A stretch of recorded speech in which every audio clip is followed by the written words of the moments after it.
Brian Weller with New Tech Inventors.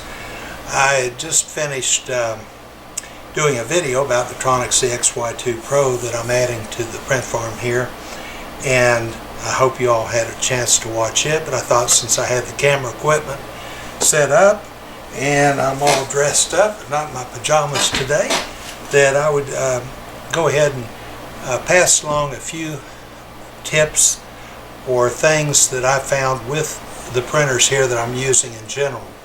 I don't have an agenda, but I'll just start jumping through some of these things that I found useful. One is on the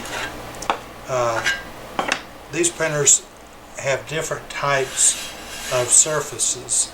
Some of them are fixed stick-on surfaces. Some, like the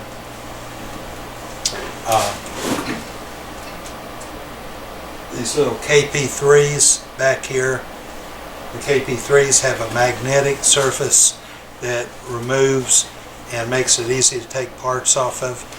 And this one, the Tronic CXY2 Pro, has a more of a epoxy-based fiberglass plate, and it will flex and does remove and helps you remove parts. Regardless of what type of part it is, for anyone getting a new printer that hasn't experienced this, it's very easy on your first prints to damage the plate itself by having parts stick to it. One reason is that I found that when you first get the printers, whatever type of plate it is, it has excellent adhesion. Matter of fact, the adhesion, in my opinion, is almost too much. So you have to be very careful about that first print job, putting it on and removing it. And with different ones, what I've done with the ANET printers, for example, you have an option of a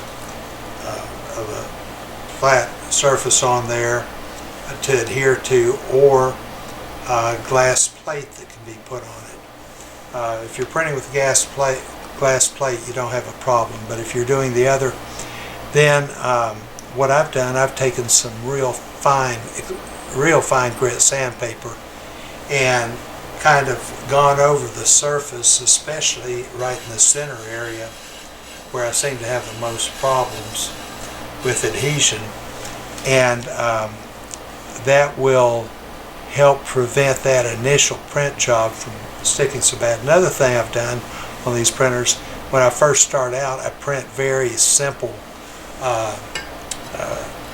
print items on them so that they'll be easier to remove, and if they do stick, that won't be so hard that I have to take a scraper and end up damaging the surface. So be careful starting out, take it easy on those things, and try to preserve that. I've experienced this myself, and I've damaged several of them, and now I have an inventory of backup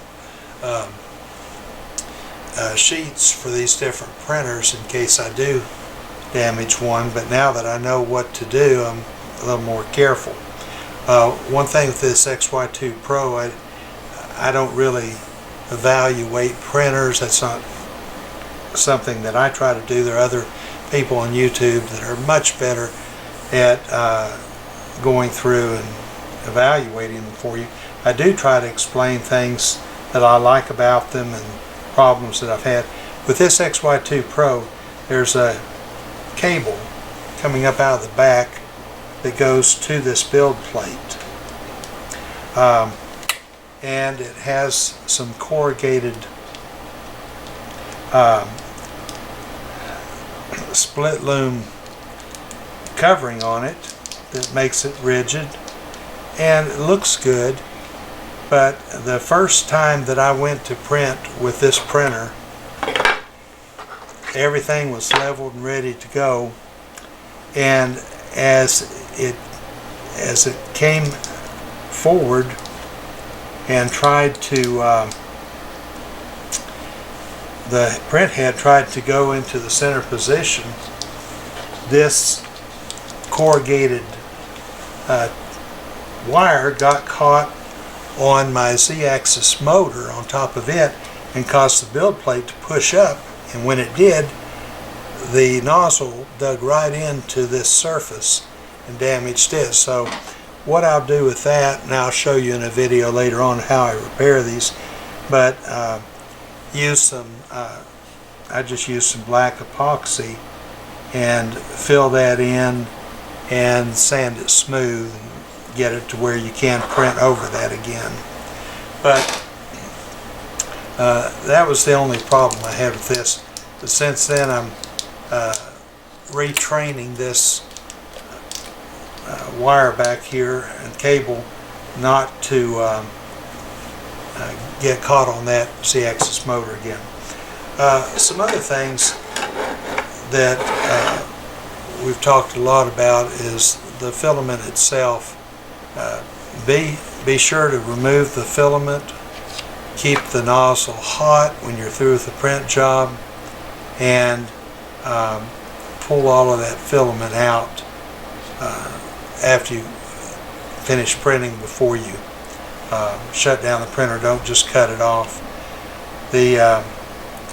That'll save you some time later on, because if it stays in here too long, it's brittle and breaks off, and sometimes it breaks where you can't extract it with the extruder motor. You have to actually take this tube loose and get it out, so it's a little bit of a hassle. Another thing too, with your environment is really important, especially when you're running a lot of printers. You might hear a sound of a piece of equipment running, turning on and off, and that's a dehumidifier that I have in this room that runs all the time, that keeps my room humidity below 35%. That's important, as well as keeping your filament dry, keeping it in a sealed plastic bag or container of some sort that keeps the moisture out, keeping silica gel packs in there to absorb any moisture that might be in the bag when you put the filament in there, and anything you can do to keep that filament dry. And I do have a dryer that I'm working on that will actually dry filament once it's absorbed too much moisture to print well. So those are just a couple things. I didn't want to get into too much right now, but those are things as far as power, your filament, taking care of it, and these build plates, because those are all important to keeping the process going. So until the next time, thank you for watching.